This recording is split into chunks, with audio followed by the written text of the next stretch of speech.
আসসালামু আলাইকুম ওরহমতুল্লাহি ওবরাকাতুহ। বিসমিল্লাহ আলহামদুলিল্লাহ ওসসালাতু ওয়াসসালামু আলা রসুলিল্লাহ ওয়ালা আলিহি ওয়াসহাবিহি আজমাইন, আম্মা বাদ। প্রিয় দর্শক শ্রোতা, আপনাদের প্রত্যেককে স্বাগত জানাচ্ছি নেক্সাস টেলিভিশনের প্রতিদিনকার আয়োজন বেকম্যানস বিস্কিটস নিবেদিত ইসলামী জীবনবিধানের আজকের পর্বে। আপনাদের সঙ্গে আব্দুল কাহার রয়েছি। আজ আমরা আলোচনা করতে চাই কুরআনুল কারীমের একটি আয়াতকে সামনে রেখে। কুরআনুল কারীমে আল্লাহ রাব্বুল আলামিন বলেছেন, ওয়াতাসিমু বিহাবলিল্লাহি জামিআ ওয়ালা তাফাররাকু। আল্লাহ তাআলা এই আয়াতে কারিমের মধ্যে বলেন যে তোমরা আল্লাহ তাআলার রজ্জুকে সম্মিলিতভাবে আঁকড়ে ধরো, তোমরা পরস্পরে বিচ্ছিন্ন হয় না। এই আয়াতে কারিমের সামনে রেখে আমরা যে বিষয়টি বলতে সেটি হচ্ছে ভিন্ন মত এক পথ। আমরা সবাই এক কেবলার অনুসারী, কিন্তু তারপরেও আমাদের মাঝে বিভিন্ন রকম মত রয়েছে। কিন্তু এই মত কি আসলে এই মতভেদ কখনো বিভেদ কিনা, বিভেদ এবং মতভেদের মধ্যে পার্থক্য রয়েছে, সেটা বিষয়টা কি, এবং আমরা জানবো সাহাবায়ে কেরামদের মাঝে এরকম করে ভিন্ন মত ছিল কিনা। যদি ভিন্ন মত থাকে তাহলে আমাদের সমাজেও তো সেটি রয়েছে, তাহলে সমাধানটা আমরা খুঁজে বের করতে পারছি না কেন? আমরা ইসলামের নামে নানাভাবে বিভক্ত হয়ে আছি, ইসলামের শক্তিকে আমরা আলাদা করে ফেলেছি বিভক্তের মধ্য দিয়ে। কী করণীয় আছে আমাদের, শিবের সেটি আমরা জানবার চেষ্টা করব আজকের আলোচনার মধ্য দিয়ে। প্রিয় দর্শক, আজ আমাদের মাঝে আমন্ত্রিত হয়েছেন অত্যন্ত শ্রদ্ধাভাজন ব্যক্তিত্ব মুফাসসিরে কোরআন শেখ সাদিকুর রহমান আল আজহারি। আসসালামু আলাইকুম ওয়া রাহমাতুল্লাহি ওয়া বারাকাতুহু। ওয়ালাইকুম আসসালাম ওয়া রাহমাতুল্লাহি ওয়া বারাকাতুহু। আহলান, কেমন আছেন? আলহামদুলিল্লাহ। শেখ, আপনি কেমন আছেন? আলহামদুলিল্লাহ, আল্লাহ রাব্বুল আলামিন ভালো রেখেছেন। আলহামদুলিল্লাহ। প্রিয় দর্শক, আপনিও আমাদের সাথে আলোচনায় যুক্ত হতে পারবেন স্ক্রিনে দেখানো নম্বরে ফোন কলের মাধ্যমে। এছাড়া নেক্সাস টেলিভিশন ইসলামিক এই পেজের কমেন্টে আপনার যে কোনো প্রশ্ন আমাদের কাছে বাংলায় জানালে আমরা সে সকল প্রশ্নের শরঈ সমাধান জানবার চেষ্টা করব ইনশাআল্লাহ তাআলা। মোহতারামটি, যেমনটি শুনলেন, আমরা বিষয়ে বলেছি যে আমাদের আজকের আলোচনার বিষয় ভিন্ন মত এক পথ। আপনি যদি আমাদেরকে বলেন যে আসলে বিভেদ এবং মতভেদ কোথায় পার্থক্যটা রয়েছে? আলহামদুলিল্লাহি রাব্বিল আলামিন ওয়াসসালাতু ওয়াসসালামু আলা রাসূলিহিল আমিন ওয়া আলা আলিহি ওয়া সাহবিহি আজমাইন, সুম্মা আম্মা বাদ। আমরা আজকে গুরুত্বপূর্ণ একটি বিষয় নিয়ে এই মুহূর্তে কথা বলছি। আমাদের মতামতের ভিন্নতা থাকতেই পারে এবং এটা খুব যৌক্তিক বিষয় যে একাধিক মানুষ হওয়াতে একাধিক মত থাকা, একাধিক চিন্তাধারা থাকা, এটা খুব স্বাভাবিক ব্যাপার। কিন্তু এই মতভেদটা একেবারে মতানৈক্যে রূপান্তরিত হয়ে ঝগড়ায় লিপ্ত হওয়া অথবা একজনের আরেকজনকে সালাম দেওয়ার যে মানসিকতা, এটা একবারে ভুলে যাওয়া, এটাকে বলা হয় তাদাদ। একটাকে বলে ইখতিলাফ, আরেকটাকে বলে তাদাদ। মানে যেটা বিরোধপূর্ণ হয়ে যায়, একেবারে একজনের ছায়া একজন দেখতে পারে না, সালাম দেওয়াটা আদব মনে করে না, সালাম দেওয়াটাকে দায়িত্ব বলে মনে করে না, এরকম যখন হয়ে যায় তখন এটার ইখতিলাফ থাকে না, এটা একেবারে মতবিরোধ, মতানৈক্যে রূপান্তরিত হয়ে মারামারিতে চলে যায়। আল্লাহ তাআলা পরিষ্কার এটা নিষেধ করেছেন। আমাদের মধ্যে ভিন্ন ভিন্ন মত থাকতেই পারে, খুব স্বাভাবিক ব্যাপার। সাহাবায়ে কেরামের মধ্যেও ওয়াজহাতুন নাযার, দৃষ্টিভঙ্গির যে ভিন্নতা আছে, এটা সাহাবায়ে কেরামের মধ্যেও ছিল। সাহাবায়ে কেরামের মধ্যে ওমরে ফারুক রাদিয়াল্লাহু তাআলা আনহুর মতো সাহাবী, তিনি খুতবা দিচ্ছেন মহারণার ব্যাপারে, যে মহারণা কত হবে, একজন নারী মহারণা হিসাবে কত টাকা পাবে। তো যখন বক্তব্য দিচ্ছেন, জুমার সময় বক্তব্য দেওয়াকালীন সময়ে স্বাভাবিক আদব হচ্ছে একেবারে কথা না বলে চুপচাপ জুমার আলোচনা শোনা। তো সেইখান থেকে একজন মহিলা বলে উঠল যে ইত্তাকিল্লাহ ইয়া খলিফাতুল মুসলিমিন, খলিফাতুল মুসলিমিন, আপনি আল্লাহকে ভয় করেন। আপনি চিন্তা করেন, অর্ধ পৃথিবীর শাসনকর্তা যিনি, তাকে স্মরণ করাই দেওয়া হচ্ছে যে ইত্তাকিল্লাহ ইয়া খলিফাতুল মুসলিমিন, ইত্তাকিল্লাহ।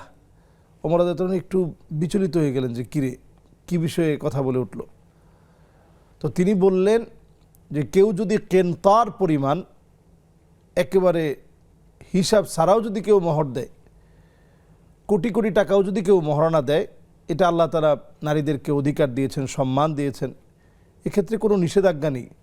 তো আপনি সেখানে পরিমাপ নির্ধারণ করার কে? কেন আপনি পরিমাপ নির্ধারণ করছেন? ওমর রাদিয়াল্লাহু তাআলা আনহু খানিকটা চুপ হয়ে সাথে সাথে বললেন যে ওমর রাদিয়াল্লাহু তাআলা আনহু নিজের ব্যাপারে বললেন, আসাবাত আখতা ওমর ওয়া আসাবাত ইমরাআহ। ওমর রাদিয়াল্লাহু তাআলা আনহু তিনি ভুল করলেন, আর এই যে মহিলা ওমর রাদিয়াল্লাহু তাআলা আনহুকে সতর্ক করলেন, এই মহিলা সঠিক করলেন, হযরত ওমর ভুল করলেন। আল্লাহু আকবার, লিল্লাহিল হামদ। চিন্তা করেন, আখতা ওমর, ওমর ভুল করেছে, আর ওই নারী সঠিক করেছে যে নারী কথা বলে উঠছে, খুতবার মধ্যে কথা বলা নিষিদ্ধ, তাহলে মতের ভিন্নতা এটা খুব স্বাভাবিক ব্যাপার। হযরত ওমর রাদিয়াল্লাহু তাআলা আনহু, এটিও একটি সৌন্দর্য যে তিনি একবারে খুব স্বাভাবিকভাবে ভিন্ন মতটাকে তিনি মেনে নিলেন। এরপরে আরেকটি বিষয় হচ্ছে, আমরা যদি দেখি সাহাবায়ে কেরামের মধ্যে ওমর রাদিয়াল্লাহু তাআলা আনহু যখন সফর করে যাচ্ছেন, বর্তমান জর্ডানে তখন প্লেগ রোগ দেখা দেয়। এগুলো সবগুলাই হচ্ছে নবী সাল্লাল্লাহু আলাইহি সাল্লাম যে শামের কথা বলছেন, শামের অন্তর্ভুক্ত। শামের বিজয়ের সময় নবীজি সাল্লাল্লাহু আলাইহি সাল্লাম সেখানে গভর্নর হিসেবে নবীজি সাল্লাল্লাহু আলাইহি সাল্লামের সাহাবীদের মধ্যে গভর্নর বানানো হয়েছিল ওমর রাদিয়াল্লাহু তাআলার সময়ে আবু উবাইদা ইবনুল জাররাহ রাদিয়াল্লাহু তাআলা আনহুকে। তো তিনি সহ অসংখ্য সাহাবায়ে কেরাম প্লেগ রোগে আক্রান্ত হলেন। ওমর রাদিয়াল্লাহু তাআলা আনহু তখন তার টেলিফোনের যুগ না, প্রবেশ করতে গেছেন, তখন সাহাবায়ে কেরাম বললেন, আপনি অন্য এলাকা থেকে আসছেন, আপনি এই এলাকায় আর প্রবেশ করবেন না। আবু উবাইদা ইবনুল জাররাহকে ওমর রাদিয়াল্লাহু তাআলা আনহু বারবার বলছিলেন যে, আবু উবাইদা তুমি আমাদের সাথে চলো। তিনি বললেন যে, না, আমি নবীজির এই হাদিস জানি, কোথাও মহামারী দেখা দিলে ওইখান থেকে বের হওয়া যাবে না। তো ওমর রাদিয়াল্লাহু তাআলা আনহু বারবার চিন্তা করতেছিলেন যে তাইলে আমি কি ভুলের মধ্যে আছি। প্রতিমধ্যে আসার পরে তিনি এই হাদিসটা শুনলেন, নাফিররু মিন কাদারিল্লাহি ইলা কাদারিল্লাহ, আমরা আল্লাহ তাআলার উভয় কদরে বিশ্বাস করি। যে জায়গায় মানুষ অসুস্থ হয়েছে এটাও আল্লাহ তাআলা এখানে এই হালতে রাখছেন, আবার যেখানে মানুষ ভালো অবস্থায় আছে ওইটাও আল্লাহ তাআলার ফায়সালা। তো আল্লাহ তাআলার উভয় কদরে, উভয় তাকদিরে, উভয় জায়গার অবস্থার উপরে আমরা বিশ্বাস রাখি। তো চিন্তা করেন, সাহাবায়ে কেরামের মধ্যে আবু উবাইদা ইবনুল জাররাহর মতো সাহাবী, যিনি নবীজি সাল্লাল্লাহু আলাইহি সাল্লাম বলেছেন আমিনু হাদিহিল উম্মাহ, এই উম্মতের সবচেয়ে নিরাপদ ব্যক্তি হচ্ছে আবু উবাইদা ইবনুল জাররাহ রাদিয়াল্লাহু তাআলা আনহু। তিনি কিন্তু সেই সময়ে প্লেগ রোগে শহীদ হয়েছেন। প্রায় 18,000-এর মতো সাহাবায়ে কেরাম শহীদ হয়েছেন। এই শহীদ হওয়া সাহাবায়ে কেরাম সবাই কিন্তু এই জর্ডানের ভূমিতে ঘুমায় আছে। এর কারণ হচ্ছে ওনারা এই জায়গাতেই ছিলেন, এটা ওনাদের মতামত। জি, আমরা বাকি কথা শুনবো, দর্শককে যুক্ত করে আসি ইনশাআল্লাহ। প্রিয় দর্শক, কে আছেন আমাদের সাথে? আসসালামু আলাইকুম। শরীর থেকে যে পুজ রক্তটা বের হয়, অসুস্থ, জি, আমি অসুস্থ মনে করেন, সেই অসুস্থ অবস্থায় যে পুজ রক্ত বেরোতে শরীর থেকে, ওই অবস্থায় কি নামাজটা কায়েম হবে আমার? আচ্ছা, ঠিক আছে, আপনি থাকুন আমাদের সাথে। আমরা আর একটা প্রশ্ন ছিল, জি যে শরীরে তাবিজ বাঁধা হয়, যে তাবিজটা কি শরীরে রাখা মানে পরিধান করা কি জায়েজ আছে? আচ্ছা, ঠিক আছে, আপনি থাকুন, আমরা জানার চেষ্টা করব ইনশাআল্লাহ তাআলা। শেখ, আপনি জর্ডানের কথা বলছিলেন, যদি সেই জায়গাটাতে। জি, জর্ডানের আমরা হাজার হাজার সাহাবায়ে কেরাম কিন্তু এখানে শায়িত আছে। তো যেটা বলছিলাম যে যদি সেই সময় সাহাবায়ে কেরাম হযরত ওমর রাদিয়াল্লাহু তাআলা আনহুর সঙ্গে চলে যেতেন, সবাই যদি একমতের হয়ে যেতেন, যাচ্ছে এখানে প্লেগ রোগ দেখা দিয়েছে, আমরা আমাদের খলিফার সাথে চলে যাই, হতে পারতো আল্লাহ রাব্বুল আলামিন যদি চাইতেন, আল্লাহ তাআলা তো তাকদীর লিখে রাখছেন কে কোথায় শহীদ হবেন, কে কোথায় দুনিয়া থেকে চলে যাবেন। তো এটা কি বলে নাফিররু মিন কাদারিল্লাহি ইলা কাদারিল্লাহ। তো উভয়টাতে বিশ্বাস করতে হবে। তো এই দেখেন ভিন্নতা, সাহাবায়ে কেরামের মধ্যে অসংখ্য ভিন্নতা ছিল। এটা ইখতিলাফুল আরা ইনদা সাহাবা রিদওয়ানুল্লাহি আলাইহিম আজমাইন, সাহাবায়ে কেরামের মধ্যে মতের ভিন্নতা। তো এই মতের ভিন্নতা থাকার কারণে তারা কেউ কিন্তু একজন আরেকজনের সাথে শত্রুতায় পরিণত হয় না।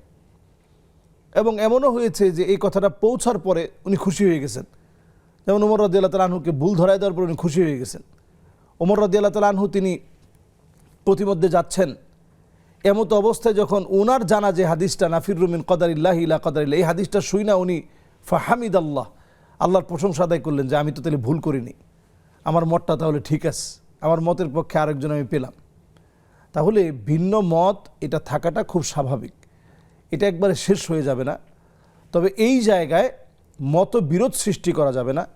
একজন আরেকজনকে সহমতের না হলেও সম্মান দিয়ে কথা বলতে হবে। আমাদের দেশে যেটা দেখা যায়, কিছুর থেকে কিছু হলে অনেক সময় কাফের বলে ফেলা, এটা আমাদের একেবারে সীমালঙ্ঘন পর্যায়ে এবং মতবিরোধের মধ্যে চলে যায়। এবং এটার কারণে কিন্তু দেখবেন যে ওই লোকটাকে দেখলে সালাম দিতে মনে যাবে না, খুব স্বাভাবিক ব্যাপার। এবং কিছু থেকে কিছু হলে অনেক সময় আমরা বলে ফেলি যে এ হচ্ছে বেদাতি, এ হচ্ছে মুশরিক। এটা এইভাবে না বলে বরং আমরা বলতে পারি কাজটা বেদাত অথবা কাজটা শিরিকের দিকে নিয়ে যায়। যেমনটা আব্দুল্লাহ ইবনে আব্বাস রাদিয়াল্লাহু তাআলা আনহুকে একটি কাজের ব্যাপারে প্রশ্ন করা হয়েছে, তিনি বললেন যে আমার কাছে মনে হয় কাজটা শিরক। তিনি মুশরিক বলেন নাই। এভাবেই আসলে বলা উচিত। এভাবেই আমাদের বলা উচিত। প্রিয় দর্শক কে আছেন আমাদের সাথে? হ্যাঁ, ওই যে আমার প্রশ্নের উত্তরটা হচ্ছে আমি ওই যে ইয়ার নামাজটা, আমি কি একটা প্রশ্ন করতে পারি? জি জি, আপনার প্রশ্নটা বলুন। আমার প্রশ্নটা হচ্ছে ওই যে আমি মানে ইয়ারটা নামাজটা কিভাবে কি শাস্তের নামাজ? ওই যে আমার প্রশ্নটা হচ্ছে দর্শক আপনার ইস্তেখারা নামাজটা আমি কিভাবে করব? ইস্তেখারা নামাজ। জি ইস্তেখারা জি নামাজ, ঠিক আছে বোন, আপনি থাকুন আমাদের সাথে, আমরা জানবো ইনশাআল্লাহ। মহতরম, আপনি বলছিলেন যে আসলে শত্রুতা করা যাবে না, সেক্ষেত্রে সাহাবায়ে কেরামদের ভিন্ন মতে। জি, সাহাবায়ে কেরামের মধ্যে একাধিক বিষয়ে এরকম ভিন্ন মতের, অনেক সময় ভিন্ন মতের আবির্ভাব হয়েছে, কিন্তু কখনো শত্রুতা ছিল না। এবং দেখা গিয়েছে যে একজন সাহাবী একটা মত দিয়েছেন, আব্দুল্লাহ বিন মাসউদ রাদিয়াল্লাহু তাআলা আনহু, তিনি যখন ভিন্ন মত দিয়েছেন, আবু মুসা আশআরী রাদিয়াল্লাহু তাআলা আনহুর সঙ্গেই এই ঘটনা সংঘটিত হয়েছে। তিনি শোনা মাত্র বললেন যে আব্দুল্লাহ বিন মাসউদ থাকতে তোমরা আমাকে কেন এটা জিজ্ঞাসা করতে আসলা? তোমরা আব্দুল্লাহ বিন মাসউদকে জিজ্ঞাসা করো। তো চিন্তা করেন ওনাদের হৃদয়ের প্রশস্ততা কত বেশি ছিল। আর আমাদের সমাজে এই যে আমরা হুটহাট ফতোয়া দেওয়ার কারণে আমাদের ভিতরে মত পার্থক্য একেবারে মত বিরোধে রূপান্তরিত হয়, মারামারিতে রূপান্তরিত হয়। পার্থক্যগুলো হচ্ছে সাধারণ কোনো বিষয় নিয়ে, যেটি আসলে মৌলিক কোনো বিষয় নয়। মৌলিক বিষয় না। দেখুন, আমরা যদি শরীয়তের অনেকগুলো বিষয় দাঁড় করাই যেগুলোতে কোনো ইখতিলাফ নেই, যেমন নামাজ, এটা নিয়ে কোনো ইখতিলাফ নেই। কোরআনুল কারীমের যে বিষয়গুলো অকাট্যভাবে প্রমাণিত, এগুলোতে কারোর সাথে কারো কোনো মারামারি ভেদাভেদ নেই। ভেদাভেদ নেই জাকাতের বিষয়ে। হ্যাঁ, জাকাতের অলংকারের জাকাত দিতে হবে কি না সেটা ভিন্ন বিষয়, কিন্তু জাকাতের পরিমাপ নিয়ে কারোর মধ্যে কোনো মতভেদ নেই। এবং আপনি যদি হজের বিষয়টা কল্পনা করেন, এই হাজ্জের বিষয়ে আল্লাহ রাব্বুল আলামিন হজের যে বিষয়টা দিয়েছেন, আরাফার ময়দানে অবস্থান, মুজদালিফায় অবস্থান, এগুলোর ব্যাপারে কারোর মধ্যে কোনো ইখতিলাফ নেই। ইখতিলাফ নেই রোজার ব্যাপারে, কারোর মধ্যে কোনো ইখতিলাফ নেই।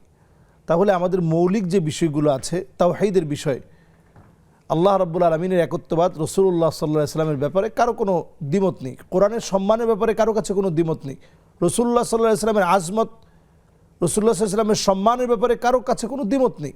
সবার কাছে একমত যে নবীজি সাল্লাল্লাহু আলাইহি ওয়াসাল্লাম তিনি সাইয়্যিদুল মুরসালিন, সমস্ত নবীদের সাইয়্যিদ তিনি। তাহলে মৌলিক বিষয়ে আমরা কিন্তু সবাই এক এবং অভিন্ন, এবং এই আদর্শটাই আসলে আমাদের ধরে রাখা উচিত। এইগুলাতেও যদি আমরা অন্তত একত্রিত হতে পারি, মাঝে মাঝে যদি আমরা আর কিছু না হোক, আমরা যদি সেমিনারে এই বিষয়গুলো বলতে পারি, জুমায় যদি আমরা খতিবরা এই বিষয়গুলো বলি, আলোচনায় যদি এই বিষয়গুলো তুলে আনি যে আমাদের মধ্যে কতগুলো বিষয়ে আমরা এক আছি, ভুলগুলো দূর হয়ে যাবে ইনশাআল্লাহ। প্রিয় দর্শক কে আছেন আমাদের সাথে? আসসালামু আলাইকুম। ওয়ালাইকুম আসসালাম ওয়া রাহমাতুল্লাহি ওয়া বারাকাতুহু। হুজুর, আমার দুইটা ছেলে আছে। মনে করেন বড় ছেলের বয়স 15 বছর আর ছোট ছেলের বয়স 8 বছর। তো বড় ছেলের আকিকা দিছিলাম কি, আমার আত্মীয় বিয়া দিছিল আকিকা। তো আকিকা সম্পর্কে জানতাম চাইছিলাম আর কি, মানে আমার আত্মীয় জনে আকিকাটা দিছে, এটা কি হয়েছে? আর আমার ছোট ছেলের আকিকা দিব। তো কোনো কোনো হুজুররা বলছে যে হাতটা দিতে হইলে নাকি 2টা খসি লাগবো। তখন আমি তো এখন 2টা খসি দেওয়ার মতো আমার তৌফিক নাই। আমি চাইছিলাম যে একটা খসি দিয়া আকিকা দিবে, তাহলে কি একটা খুশি দিয়া দিলে কি আসতে হবে? এটা আমি জানতাম চাইছিলাম। জি, আকিকার মাসালাটা ওটা আমি জানতাম চাইছিলাম। জি বোন, আপনি আমাদের সাথে থাকুন, আমরা বিরতি থেকে এসে আমরা এই উত্তরগুলো জানবো ইনশাআল্লাহ তাআলা। প্রিয় দর্শক, আপনারা দেখছেন ইসলামী জীবন বিধান। সময় হয়েছে একটা বিরতির, ফিরছি কিছুক্ষণ পর, সাথে থাকুন।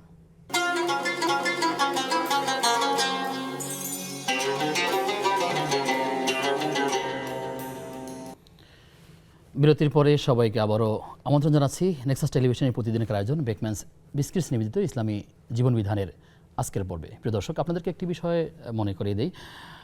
এখন যে মাসটি চলছে সেটি হচ্ছে জুলাই। এক কথায় এটি হচ্ছে সেই জুলাই, এটার আরেকটা অপর নাম হচ্ছে এটা লাল জুলাই। এই জুলাইকে ঘিরে আমরা গত বছর থেকে দেখেছি আমরা অসংখ্য মানুষ তারা সত্য এবং ন্যায়ের সংগ্রাম করতে গিয়ে দুনিয়া থেকে বিদায় হয়ে গেছেন, যে সকল ভাইরা দুনিয়া থেকে বিদায় হয়ে গেছেন এই জুলাই এবং জুলাইয়ের পরবর্তী সময়ে, সেই সকল ভাইদের জন্য আমরা দোয়া করি আল্লাহ তাআলা তাদের নিয়তের উপর ভিত্তি করে আল্লাহ তাআলা তাদেরকে মুক্ত করে দেন এবং তাদেরকে মাফ করে দিবেন সেই প্রত্যাশা করছি। সেই সাথে যারা অসুস্থ হয়ে বিভিন্ন জায়গায় চিকিৎসাধীন আছেন, অসুস্থ আছেন, আল্লাহ তাআলা তাদেরকেও রহমত দিয়ে ধন্য করবেন, আমরা সেই প্রত্যাশাই করছি। প্রিয় দর্শক, আমরা আল্লাহ তাআলা আমাদেরকে নিরাপদে রেখেছেন, আমরা নিরাপদে আছি, এজন্য আবারও শুকরিয়া আদায় করছি আলহামদুলিল্লাহ। আলহামদুলিল্লাহ। আমি কিংবা আমরা আমাদের জায়গা থেকে সেই সকল ভাইদের পরিবারের প্রতি আমাদের যদি কিছু করণীয় থাকে তাহলে আমাদের উচিত হবে সেই সকল ভাইদের পাশে দাঁড়ানোর জন্য, যারা ন্যায় সংগ্রামের জন্য চেষ্টা করেছেন, একটি সত্যকে তুলে ধরার চেষ্টা করেছেন, একটি অন্যায়ের প্রতিবাদ করেছেন, আমরাও যেন সেভাবেও অন্যায়ের প্রতিবাদ করতে পারি। আল্লাহ তাআলা আমাদেরকে সেভাবেই করে তোলার শক্তি সামর্থ্য দিয়ে এগিয়ে যাওয়ার তৌফিক দান করুন। প্রিয় দর্শক, আমরা যে বিষয়ে আজকে কথা শুনতে চাই মেহমানের কাছ থেকে, সেই সাথে সে বিষয়টি হচ্ছে ভিন্ন মত এক পথ। আর এই বিষয়ে কথা বলবার জন্য আমাদের মাঝে আমন্ত্রিত হয়েছেন শেখ সাদিকুর রহমান আজহারী। মোহতারাম, বিরতির আগে আমাদের কাছে যে প্রশ্ন করেছিলেন, তিনি অসুস্থের কথা বলেছেন। অসুস্থ অবস্থায় তার এমন একটা ধরনের অসুস্থতা যা পুজ এবং রক্তশূল থেকে গড়িয়ে পড়ে, ঠিক এই সময়গুলোতে পবিত্রতার বিধান এবং সালাতের বিধান যদি আমাদের জানান। আসলে এই সমস্ত ক্ষেত্র যদি এমনটা হয়ে যায় যে এটা বারবার পড়ছেই, যেমন ধরুন একটা ফোড়া এমনভাবে পেকেছে যে বারবার পড়তেছে, সেখানে কাপড় দিয়ে রাখলেও সেখান থেকে পুঁজ নির্গত হচ্ছে, তাহলে শুধু আপনি প্রত্যেক নামাজের আগে একবার করে ওযু করে পবিত্রতা অর্জন করে আপনি সালাত আদায় করবেন। আল্লাহ তাআলা অবশ্যই আপনার সালাত কবুল করবেন। লা ইউকাল্লিফুল্লাহু নাফসান ইল্লা উসআহা। আল্লাহ তাআলা কারো উপরে বোঝা চাপিয়ে দেন না। এটা হালাত ইদতিরারি, এমন একটি অবস্থা যেটা আপনার নিজের হাতে নেই, এটি গড়িয়ে গড়িয়ে পড়ছে, বারবার পরিষ্কার করার পরেও পড়ছে। এই অবস্থায় আপনি একটি কাপড় দিয়ে পরিষ্কার করে তুলো দিয়ে আপনি আটকে রাখবেন, আপনি ওযুটা শুধু করে নেবেন, এরপরে যদি গড়িয়েও পড়ে তারপরেও নামাজ হয়ে যাবে ইনশাআল্লাহ তাআলা। ওদেরকে প্রশ্ন রেখেছেন যে কেউ যদি তার শরীরের মধ্যে তাবিজ ঝুলিয়ে রাখে বা পরিধান করে, সেক্ষেত্রে নিয়মটা কি, এটা ইসলামের শরিয়াতে বৈধতা আছে কিনা? এখানে আসলে তাবিজ এবং তামিমা দুইটা বিষয় আছে। তো এই তাবিজের ক্ষেত্রে অথবা তামিমার ক্ষেত্রে পরিষ্কার কথা হচ্ছে, যদি এগুলো এমন কোনো বিষয়ে লেখা হয়, যেমন যদি সাংকেতিক কোনো চিহ্ন কিংবা কোনো সাংকেতিক চিহ্ন, অথবা কিতমির নামক কুকুরের কাছে আশ্রয় প্রার্থনা করা, আসহাবে কাহাফের যে কুকুর, দেখবেন অনেকগুলো তাবিজের ভিতরেই বৃত্ত আকারে আঁকতে আঁকতে আঁকতে আঁকতে মাঝখানে দেখবেন ছোট্ট একটা বৃত্ত আর পাশে অনেকগুলো গোল বৃত্ত। তো মাঝখানে কি লেখা? মাঝখানে লেখা কিতমির। এই কিতমির নামক কুকুরের কাছে আশ্রয় প্রার্থনা করছি। মাআযাল্লাহ, একজন মুমিন কখনো কিতমিরের কাছে আশ্রয় প্রার্থনা করতে পারে না। তো আমাদের যেটা বর্তমানে সবচেয়ে বড় সমস্যা, আমরা সাস্টেইনেবল ডেভেলপমেন্ট এটা আমরা বিশ্বাসও করি না, বুঝিও না।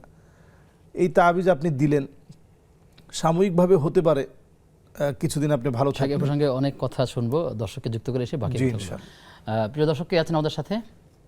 আসসালামু আলাইকুম। ওয়ালাইকুম আসসালাম ওয়া রাহমাতুল্লাহি ওয়া বারাকাতুহু। জি হুজুর, হুজুর আমার তিনটা প্রশ্ন। জি জি হুজুর, হুজুর আমরা এই তাবিজের কথাটা তো বলতেছেন, আমার ছেলে মাদ্রাসায় যায় না, তখন আমরা এক হুজুরের কাছ থেকে তাবিজ আনছি, অনেকে দেওয়া হয়েছে। হুজুর কি আমাদের কিছু গুনাহ হবে কিনা? আচ্ছা জি হুজুর। আর দুই নম্বর প্রশ্ন হচ্ছে হুজুর, অনেক সময় আছে না অনেকেই বিষ খায়া, মানে অনেকে থাকিলে মানে এদিকে আল্লাহ তাআলা কি তাদের এভাবে মরাটাই লিখে রাখছেন? আর তিন নম্বর হচ্ছে হুজুর, ভাসুরের মেয়ের জামাইয়ের সামনে কি যাওয়া যাবে কিনা? আর এতে ভাইয়ের মেয়ের জামাইয়ের সামনে, আর এতে সৎ মামা, ভাসুরের মেয়ে এবং সৎ মামা, আমার ভাইয়ের মেয়ের জামাই। জি, ভাইজি জামাই। জি ঠিক আছে, আমরা পর্দার বিধানগুলো জানবো ইনশাআল্লাহ তাআলা। আপনি থাকুন আমাদের সাথে। মোহতারাম, আপনি যে আলোচনায় ছিলেন তাবিজের বিষয়ে। জি, এই জন্য তাবিজ একান্ত বাচ্চা মানুষ যে কোরআন পড়তে পারে না, তার ক্ষেত্রেও যদি কোনো তাবিজ কোনোভাবে দেওয়া হয়, অথবা কোরআনের কোনো বিষয় যদি তাকে, যেমনটা খুব দুর্বল কিছু রেওয়ায়েত থেকে পাওয়া যায় যে যেগুলো দেওয়া হয়েছে অথবা লেখা হয়েছে ছোট বাচ্চাদের ক্ষেত্রে, সেগুলো কোরআন থেকে ছিল। কারণ ওয়ানুনাজ্জিলু মিনাল কোরআনি মা হুয়া শিফাউ ওয়া রাহমাতুল লিল মুমিনিন।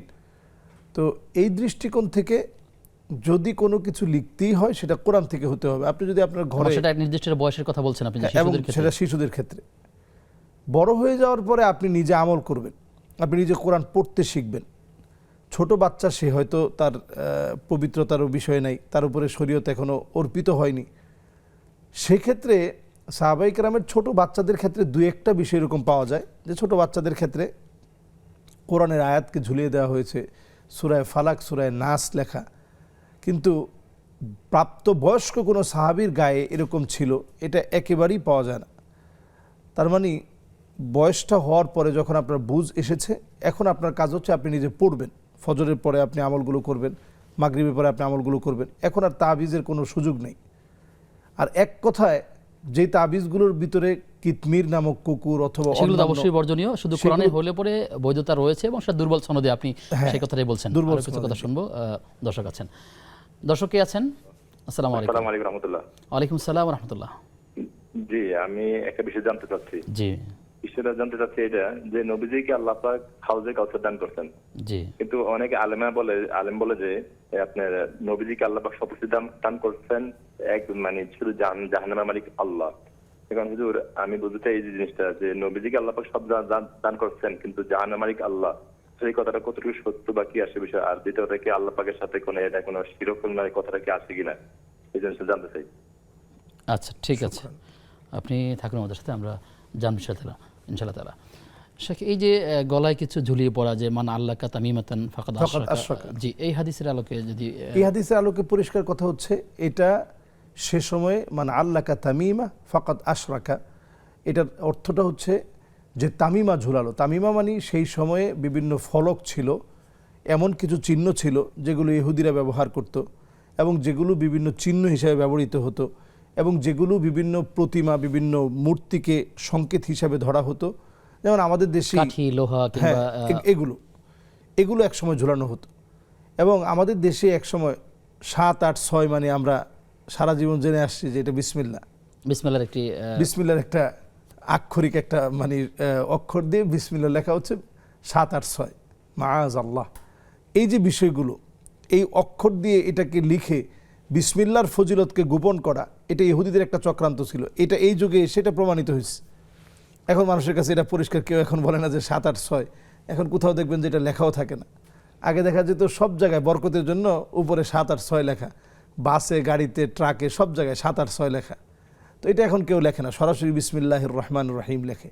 তো আমি বলবো যে আমরা যদি এটা প্রচার করতে পারি, মানুষকে বোঝাতে পারি যে আমি তামিমার বিরোধিতা কেন করছি, কারণ আমাদের দেশেও যে তাবিজগুলো হয় অধিকাংশই দেখবেন নকশা টকশা এই সে হাবিজাবি দিয়ে, এগুলো আসলে অনেক সময় শিরকের দিকে চলে যায়, অনেকে না জেনে এটা করে থাকে। আর এখন তো কালো জাদু, ব্ল্যাক ম্যাজিক এগুলো যখন করা হয় এগুলো তো একবারে কুফরি, এগুলো করার দ্বারা মানুষের ঈমান ধ্বংস হয়।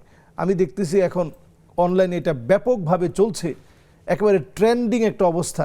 ওপেন বলা হচ্ছে যে আপনি বিদেশ যেতে পারতেছেন না, লটারি জিতবেন, এগুলো অ্যাড আকারে এই 2025 সনের একটা সময়ে অ্যাড আকারে এটা চলতেছে যে আপনি লটারি জিতার জন্য, ভাগ্য পরিবর্তনের জন্য, এমনকি আংটির যে পাথর এগুলো ভাগ্য পরিবর্তনকারী হিসেবে মানুষ ঝোলাচ্ছে। এটাও কিন্তু শিরক। মানে আল্লাকা তামিমা ফাকাদ আশরাকা, এর মধ্যে কিন্তু এটাও গণ্য। আমরাও কিন্তু আংটি পড়েছি। এটা কেন পড়েছি? শুধুমাত্র পুরুষদের জন্য। এটা একটা বৈধ সৌন্দর্য, আপনি বৈধ সৌন্দর্য, ইসলামী সংস্কৃতির একটি অংশ, এটা সংস্কৃতির অংশ। রাসূলুল্লাহ সাল্লাল্লাহু আলাইহি ওয়াসাল্লাম নিজে পড়েছেন, এই হিসাবে আপনি আকিক পাথর অথবা অন্যান্য সুন্দর কোনো পাথর আপনি পড়তে পারেন। আপনি যেহেতু পাথর কথা বলছেন, সেখানে আরও কিছু কথা রয়েছে সম্পর্কে আমরা জানবো। দর্শক আছেন, দর্শক কে আছেন আমাদের সাথে? ওয়ালাইকুম আসসালাম ওয়া রাহমাতুল্লাহি ওয়া বারাকাতুহু। জি আলহামদুলিল্লাহ। আমার 3টা প্রশ্ন আছে। জি বোন। 3টা প্রশ্ন। প্রথম প্রশ্ন হচ্ছে নামাজের মধ্যে দ্বিতীয় রাকাতে মাঝে যে দোয়াটা পড়তে হয়, ওইটা যদি না পড়া হয় ফরজ নামাজে কি পড়তে হবে না সুন্নাত নফল পড়লে? দ্বিতীয় কি দুই সিজদার মাঝখানে কথা বলছেন? দুই সিজদার মাঝখানে, জি দুই সিজদার মাঝখানে যে দোয়াটা পড়তে হয়, ওইটা কি ফরজ নামাজে পড়া যাবে? জি না শুধু সুন্নাত নফল নামাজে? জি বুঝতে পেরেছি। আর কি প্রশ্ন আছে আপনার? আর দ্বিতীয়টা হচ্ছে নামাজের সালাম ফেরানোর আগে যে দোয়া, একটা দোয়া আছে পড়তে হয়, ওইটা যদি মনে না থাকে সালাম ফেরানোর পরে পড়া যাবে ওই চারটা দোয়া? জি আল্লাহুম্মা নাউযু বিকা মিন, বুঝতে পেরেছি। আল্লাহ চারটা যে দোয়া। আচ্ছা, আপনার দুটি প্রশ্নই আমরা পেলাম। প্রিয় দর্শক, আপনি আমাদের সাথে থাকুন, আমরা জানবেন এগুলো। প্রিয় দর্শক, আপনারা দেখছেন ইসলামী জীবন বিধান। সময় হয়েছে আবার একটা বিরতির, ফিরছে কিছুক্ষণ পর, সাথে থাকুন।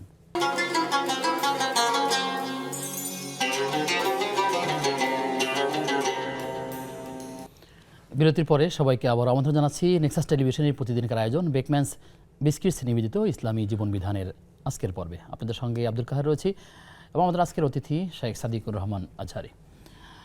মোহতারাম, আমরা আপনার আলোচনা থেকে সম্পর্ক প্রশ্নটা করতে চেয়েছিলাম যে আপনি আংটির কথা বলেছেন, আংটির ক্ষেত্রে আকিক পাথরের কোনো মর্যাদা আছে কিনা, অথবা পাথর অনেক সে মনে করে যে পাথরে তার ভাগ্য পরিবর্তন করবে, আপনি সেই বিষয়টাও সামনে রেখে যদি কথা বলেন। না, আমরা খুব দুঃখ পাই, অনেক আলেমও দেখি আমি বিভিন্ন সময় বলে যে আকিক পাথর অথবা লাখোস্ত, স্ক্লাপসার, তারপরে জারকুক, এ জাতীয় পাথর এগুলো মাথা ঠান্ডা রাখে। আসলে এটা একবারে ডাহা একটা জালিয়াতি কথা। কোনো পাথরের কোনো পাওয়ার নেই, এগুলো সব পাওয়ারলেস। পাওয়ার হচ্ছে আল্লাহ রাব্বুল আলামিনের। বাংলাদেশে যত পাথরের দোকান আছে, যত মার্কেটে আছে, যত জাঁকজমকপূর্ণ বিলাসবহুল দেখবেন এদের দোকানপাট, এগুলো সব ভুয়া।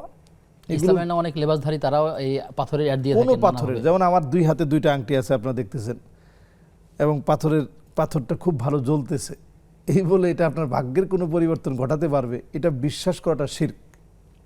কোনো পাথর আপনার জন্য কিছু করতে পারে না। খেয়াল রাখতে হবে, ওয়া ইদা সাআলতা ফাসআলিল্লাহ ওয়া ইদা ইসতাআনতা ফাসতাইন বিল্লাহ। যদি চাইতে হয় কেবলমাত্র আল্লাহর কাছে চাইতে হবে, বিশ্বাস করতে হবে যে আল্লাহ তাআলা আমার ওয়াল কদরি খাইরিহি ওয়া শাররিহি মিনাল্লাহি তাআলা। এটা আমার ঈমানের বিষয়। আমার ঈমানের বিষয় হচ্ছে ভাগ্যের ভালো মন্দ এটা আল্লাহ তাআলার পক্ষ থেকে নির্ধারিত। কোনো পাথরটা তো ভাগ্য পরিবর্তন করতে পারে না, কোনোভাবেই পারে। কিন্তু হাদিসের মধ্যে যে সকল বিষয় আমরা দেখি যে রাসূল সাল্লাল্লাহু আলাইহি ওয়াসাল্লাম কিছু অনেকের হাতে আংটি দেখে এগুলো ছুঁড়ে ফেলতে বলেছেন, ধাতব দ্বারা তৈরি, সেই বিষয়ে কি বলবেন? হ্যাঁ, ধাতব আংটিটা পুরুষের জন্য এটা না পড়া, এটা নবীজি সাল্লাল্লাহু আলাইহি ওয়াসাল্লাম অপছন্দ করতেন। রূপার আংটি নবীজি সাল্লাল্লাহু আলাইহি ওয়াসাল্লাম পরেছেন। রূপার আংটি এটারও একটা পরিমাপ আছে, এটা খুবই স্বল্প পরিমাণের ছিল, তো খুব বেশি ভারী ওজনের। দেখবেন বাংলাদেশের একটা পাথর থাকে এত বড় বড়, এরকম না। সৌন্দর্যের জন্য খুবই হালকা গড়নের, হালকা ধরনের, হালকা গঠনের, সুন্দর দেখতে, এরকম আপনি পড়তে পারেন। তবে রূপার সাথে যদি অন্যান্য কোনো আইটেম থাকে রূপার সাথে, সেটা হইতে পারে, কিন্তু শুধু লোহা জাতীয় আংটি পরা এটা ঠিক না। নবীজি সাল্লাল্লাহু আলাইহি ওয়াসাল্লাম এটা পছন্দ করেননি। জি, শুকরিয়া আপনাকে। আমাদের বোন প্রশ্ন করেছিলেন যে তিনি একটি নফল সালাতের কথা বলেছেন, ইস্তেখারার সালাত, সেটি কিভাবে পড়তে হয়, কখন পড়তে হয়? ইস্তেখারার সালাত হচ্ছে রাত্রিকালীন সময়ে আপনি সলাতুল ইশা এর পরে ঘুমাতে যাওয়ার আগে আপনি 2 রাকাত নামাজ পড়বেন। 2 রাকাত নামাজ পড়ে আপনি একটি দোয়া রয়েছে, আল্লাহুম্মা ইন্নী আস্তাগফিরুকা বিইলমিক ওয়া আস্তাকদিরুকা বিকুদরাতিক, এটা মোটামুটি আপনি ডাউনলোড করে নিলে আপনি পেয়ে যাবেন। এই দোয়াটা আপনি পড়বেন, অথবা বাংলায় আপনি দোয়া করতে পারেন। তবে নবীজি সাল্লাল্লাহু আলাইহি সাল্লাম যেহেতু আরবিতে দোয়াটা শিখিয়েছেন, এখন আমরা হিসনুল মুসলিম সহ অ্যাপসগুলো আছে, খুব অল্প সময়ের ভিতরে আপনি পেয়ে যাবেন। আপনি ডাউনলোড করে নেবেন দোয়াটা। এটা সালাম ফেরানোর পর আপনি এই দোয়াটা পড়ে আল্লাহর কাছে দোয়া করবেন যে আল্লাহ আপনি তো সব বিষয় জানেন, আল্লাহুম্মা আস্তাগফিরুকা বিইলমিক, সব বিষয় আল্লাহ আপনার ইখতিয়ারের মধ্যে আছে, আল্লাহ আপনি সব কিছু জানেন। ওয়া আস্তাকদিরুকা বিকুদরাতিক, আল্লাহ সব বিষয় আল্লাহ আপনার ক্ষমতার ভিতরে।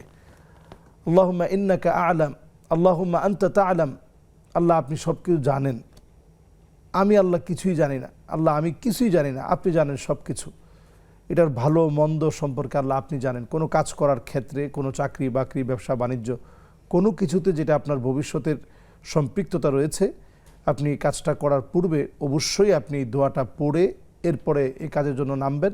আপনি দেখবেন ডান দিকে ফিরে ঘুমাবেন, আপনি স্বপ্ন যোগে এই বিষয়টা আল্লাহ তাআলা হয়তো আপনাকে জানিয়ে দিবে যে তোমার জন্য এই কাজটা ভালো, এই কাজটা মন্দ। স্বপ্নে আপনি প্রবল ধারণা তার তৈরি হবে যেদিকে সেই বিষয়টি, এবং মনটা যেদিকে ঝুঁকবে, যদি আপনি স্বপ্নে না দেখেন, মনটা যেদিকে ঝুঁকবে আপনি সেদিকে যাবেন। এতে করে আল্লাহর একটা সাহায্য আপনার উপর থাকবে, কারণ আপনি আল্লাহর সাথে সিদ্ধান্ত নেওয়ার ক্ষেত্রে চূড়ান্তটা আল্লাহর কাছে ছেড়ে দিয়েছেন, এবং আল্লাহ রাব্বুল আলামিন যেটা আপনাকে জানিয়েছেন সে মাফিক আপনি করেছেন। এতে করে আল্লাহ তাআলা বরকত বৃদ্ধি করুন, সুন্নাহ মোতাবেক জীবনযাপন করার তৌফিক দান করুন। আমিন আমিন। প্রিয় দর্শক, কে আছেন আমাদের সাথে? আসসালামু আলাইকুম। ওয়ালাইকুম সালাম। হুজুর, জি, আমরা শুনছি, আপনি প্রশ্ন করুন। আমার চারটি প্রশ্ন। হাসবুনাল্লাহু নিমাল ওয়াকিল, হাসবিয়াল্লাহু লা ইলাহা ইল্লাল্লাহু ওয়া হুয়াল আলাইহি তাওয়াক্কালতু ওয়া হুয়া রাব্বুল আরশিল আযীম, কোনটা মানে হাসবি আল্লাহু এটা হবে না হাসবি আল্লাহু, এই মানে দুই ভাবে লেখা পাইছি হাদিসে, কিন্তু কোনটা জি আমরা প্রশ্ন পেয়েছি। আর কি প্রশ্ন আছে আপনার? আর আয়াতুল কুরসি নামাজের পর বলে বুকে আগে ফু দিতাম, আপনি তো বলছেন যে দেওয়া যাবে না, কিন্তু ঘুমানোর সময় ঘর থেকে বাহির হওয়ার সময় সে সময় কি বুকে ফু দেওয়া যাবে? আচ্ছা। আর 3 নম্বর প্রশ্ন, গোসলের সময় পুকুরে নামলে গোসল করলে মানে প্রস্রাব করে নামলে পরে আবার প্রস্রাবের যে আসে, আবার কিনা উঠতে বারবার উঠতে কি ওইটা কেমন জানি লাগে। জি। আর আরেকটা প্রশ্ন আমার বলছে, এক মহিলা মানে নিজের চুল নিজের মাথা থেকে অজান্তে ছিঁড়ে গেলে উনি রোজা নামাজে উনি বুঝে যে ছিঁড়লে গুনাহ হবে, তারপরে ওই জন্য মোবাইলে কথা বলে কিংবা টিভি দেখে তখন ওনার অজান্তে চুলটা ছিঁড়ে গেলে যে ছিঁড়লে ওইটা গুনাহ হয়, নারীদের চুল সুন্দর যেটা বুঝে রোজা নামাজ পড়ে এই চুল ছিঁড়ার জন্য উনি মানত করছে রোজা নামাজ, এরপরে অজান্তে উনি ছিঁড়ে কি আমল করলে অভ্যাসটা ফিরবে? আচ্ছা ঠিক আছে বোন, আপনার প্রশ্নগুলো পেয়েছি। চমৎকার আপনি কয়েকটা প্রশ্ন করেছেন, অত্যন্ত জীবন ঘনিষ্ঠ, আমরা উত্তরগুলো জানবো ইনশাআল্লাহ তাআলা। মোহতারাম আমাদের কাছে প্রশ্ন করেছিলেন আমাদের এক বোন, তার 2টো ছেলে আছে, তিনি বলেছিলেন তার 15 বছর এবং 8 বছর, এবং তিনি আকিকের কথা বলেছেন। এই আকিকের বিষয়ে তিনি মাসালা জানতে চেয়েছেন আসলে ছেলে কিংবা মেয়ের ক্ষেত্রে, এবং তিনি এটাও বলেছেন যে ছেলের জন্য 2টো পশু কোরবান করতে আল্লাহর জন্য, কিন্তু তার সামর্থ্য নেই, তো এক্ষেত্রে কি হবে? সামর্থ্য না থাকলে একটা দিবে, এতে করে কোনো অসুবিধা নেই। আর আকিকার যে বিষয়টা নবীজি সাল্লাল্লাহু আলাইহি ওয়াসাল্লাম বলছেন, তুযবাহু আনহু ইয়াউমা সাবিহি ফায়ুহলাক ওয়া ইউসাম্মা, 7ম দিনে আকিকা করা, এটা হচ্ছে সুন্নাহ, এবং 7ম দিনেই তার মাথা মোড়ানো, মাথার চুলগুলো ফেলে দেয়া, এটাও সুন্নাহ, নাম রাখাটাও সুন্নাহ। তো আমরা সবগুলোই করি। আকিকার ক্ষেত্রে আমরা অনেক সময় চিন্তা করি যে এটা পরে দিব না, এটা আমরা করব না। কুল্লু গুলামিন রহিনাতুন বিআকিকাতিহি, প্রত্যেকটা বাচ্চা আল্লাহর কাছে আপনি আমানত রাখবেন এই আকিকা করার মধ্য দিয়ে। তুযবাহু আনহু ইয়াউমা সাবিহি, 7ম দিনে আপনি করবেন, না পারলে আপনি পরে যে কোনো সময়, এটা অনেকে বলে যে না পারলে 21 দিনে করেন, এটা আর সুন্নাহর মধ্যে নাই। সুন্নাহ হচ্ছে 7 দিনে, যদি না পারেন আপনি যে সময় পারেন, 14 কিংবা 21, আসলে এই কথাগুলোর আর কোনো সুযোগ নেই। না পারলে আপনার যখন তৌফিক হবে, যেমন বোন বললেন যে আমি একটা পারবো কিনা, একটা আপনি দিতে পারেন, একটা যদি আপনি দেন তাও আল্লাহ তাআলা খুশি হবেন। এমনকি নিজের আপনি আকিকা দিতে পারেন, যখন আপনি বড় হইলেন চিন্তা করলেন যে আসলে আব্বা তো দিতে পারে নাই, এটা আল্লাহর কাছে আমি মানুষকে খাইয়ে দিই। মূলত এটা উদ্দেশ্যটা কি? মূলত নিরাপত্তার জন্য দেওয়া হয়ে থাকে, নিরাপত্তার জন্য দেওয়া হয়ে থাকে। প্রিয় দর্শক কে আছেন আমাদের সাথে? হ্যালো, আসসালামু আলাইকুম। ওয়ালাইকুম আসসালাম ওয়া রাহমাতুল্লাহি ওয়া বারাকাতুহু। জি, আমি দুইটা প্রশ্ন করবো। জীবন একটা হলো আমরা যে তাহিয়াতুল ওযু করে যদি বসে তাহিয়াতুল ওযুর নামাজ পড়া যাবে না, ওযু করে সরাসরি নামাজে দাঁড়াইতে হবে? আচ্ছা জি। আর একটা হলো ফজর নামাজ, আমরা যে ওযু করে এসে ফজর নামাজ পড়া সুন্নতের আগে কি 2 রাকাত তাহিয়াতুল ওযুর নামাজ পড়তে পারবো? ঠিক আছে, আপনি 2টো প্রশ্ন করেছেন, আমরা পেয়েছি, আমরা জানার চেষ্টা করব ইনশাআল্লাহ তাআলা। আমাদেরকে যে বোন প্রশ্ন করলেন যে তার ছেলে মাদ্রাসায় যেতে চায় না, সে কারণে তিনি এক ইসলামিক হুজুরের কাছে গিয়েছেন, তিনি বলেছেন যে একটা তাবিজও দিয়েছেন। তো আসলে এই সন্তান মাদ্রাসায় যেতে চায় না, এর সাথে তাবিজের কি সম্পর্ক আছে? আর এইরকম সমস্যাটা আসলে অনেক ফ্যামিলিতে থাকে, স্কুলে যেতে চায় না, বিদ্যালয়ে যেতে চায় না, সেক্ষেত্রে আসলে কীভাবে কাউন্সিলিং করতে পারি, সেই বিষয়টি যদি না, এটা মনস্তান্ত্রিক ব্যাপার, এটা মনের ব্যাপার। এক্ষেত্রে আসলে আমরা কিছু হলেই তাবিজ দিয়ে থাকি।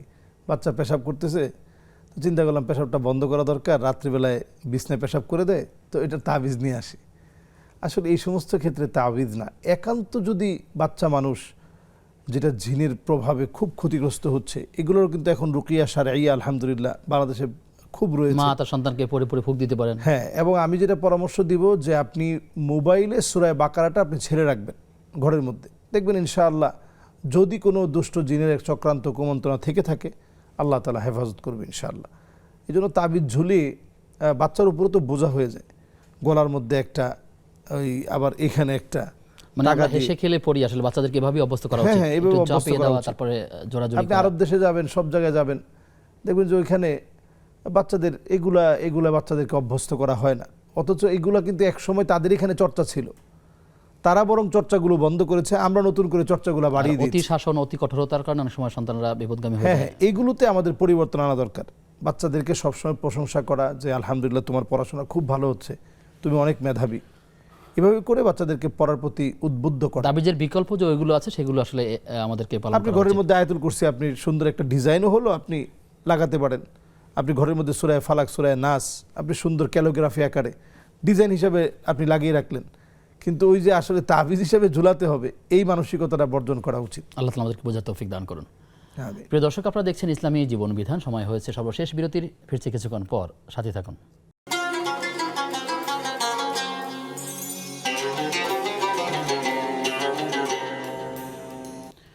বিরতির পরে সবাইকে আবার আমন্ত্রণ জানাচ্ছি নেক্সাস টেলিভিশনের প্রতিদিনকার আয়োজন বেকম্যানস বিস্কিটস নিবেদিত ইসলামী জীবন বিধানের আজকের পর্বে। আপনাদের সঙ্গে আব্দুল কাহার রয়েছি, আমার সঙ্গে মেহমান রয়েছেন শেখ সাদিকুর রহমান আজহারি। মোহতারাম, আমাদেরকে এক বোন প্রশ্ন করেছিলেন যে বিষ খেয়ে যদি কেউ মারা যায় তার ব্যাপারে শরিয়ার হুকুমটা কী হবে?